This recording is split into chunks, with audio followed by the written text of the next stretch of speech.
Mysuru sandal soap ಕಂಪನಿಯನ್ನ ಪ್ರಾರಂಭ ಮಾಡಿದ್ರು. ಇವತ್ತು Karnataka sales and detergents limited KSTL ಆಗಿ ಈಗ 2010ರಲ್ಲಿ ಇವತ್ತು ಪರಿವರ್ತನೆಗೊಂಡು ಇವತ್ತು 105 ವರ್ಷದ ಇತಿಹಾಸದಲ್ಲಿ 1000 ಕೋಟಿ ರೂಪಾಯಿ ವಹಿವಾಟ ಮಾಡಿದರು.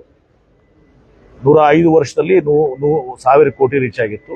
ಕಳೆದ 4 ವರ್ಷಗಳಲ್ಲಿ ಇವತ್ತೊಂದು ದಿವಸ ನಾನು ಮತ್ತು ನಮ್ಮ ಚೇರ್ಮನ್ರಾದಂಥ KSTL ಚೇರ್ಮನ್ ಆದಂಥ ಮಾಜಿ ಸಚಿವರು ಶಾಸಕರಾದಂಥ CS ನಾಡಗೌಡರು ಮತ್ತು MD ಪ್ರಶಾಂತ್ ಅವರು ಎಲ್ಲ ಟೀಮ್ ಇವತ್ತೊಂದು ದಿವಸ ಅನೇಕ ಪ್ರಾಡಕ್ಟ್ಸ್ಗಳನ್ನ ಕುಕ್ ಮಾಡಿ ಅಲ್ಲಿ ಪ್ರೊಡಕ್ಷನ್ ಹೆಚ್ಚಿಗೆ ಮಾಡಿ 3 ಶಿಫ್ಟನ್ನ ಇವತ್ತೊಂದು ದಿವಸ ಮಾಡಿ ಇದ್ದಂಥ ಮಷಿನ್ಗಳನ್ನೇ ಹೆಚ್ಚಿಗೆ ಆ್ಯಡ್ ಮಾಡದೆ ಇದ್ದಂಥ ಎಂಪ್ಲಾಯೀಸ್ನಲ್ಲಿ ಇವತ್ತು ದಿವಸ ನಾವು ಇವತ್ತು 47,000 ಟನ್ ಪ್ರೊಡಕ್ಷನ್ ಅನ್ನು ಮಾಡಿದ್ದೀವಿ.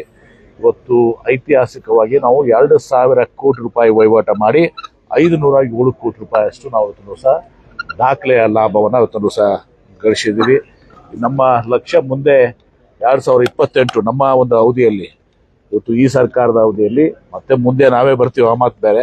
2028 ನಮ್ಮ ಅವಧಿಯಲ್ಲಿ ಇವತ್ತು ದಿವಸ ಈ ಸರ್ಕಾರದ ಅವಧಿಯಲ್ಲಿ ನಾವು 3,000 ಕೋಟಿ ರೂಪಾಯಿಗೆ ಇವತ್ತು ದಿವಸ ಅದನ್ನು ಒಯ್ಯಬೇಕು. 2030ರಲ್ಲಿ ಇದಕ್ಕೆ 5,000 ಕೋಟಿ ರೂಪಾಯಿ ವಹಿವಾಟ ಮಾಡಬೇಕು. ಮತ್ತು FMCG ಕಂಪನೀಸ್ ಅಲ್ಲಿ ವಿ ಆರ್ ನಂಬರ್ 1 ನಾವು.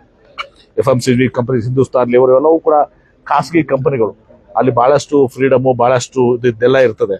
ಒಂದು ಪಬ್ಲಿಕ್ ಸೆಕ್ಟರ್ ಯೂನಿಟ್ ಸರ್ಕಾರಿ ಸಂಸ್ಥೆ ಈ ಒಂದು ಅಚೀವ್ಮೆಂಟ್ ಮಾಡುವಂಥದ್ದು ಸಾಧನೆ ಮಾಡುವಂಥದ್ದು ಬಹಳ ಪ್ರಮುಖವಾಗಿ ಇದೆ.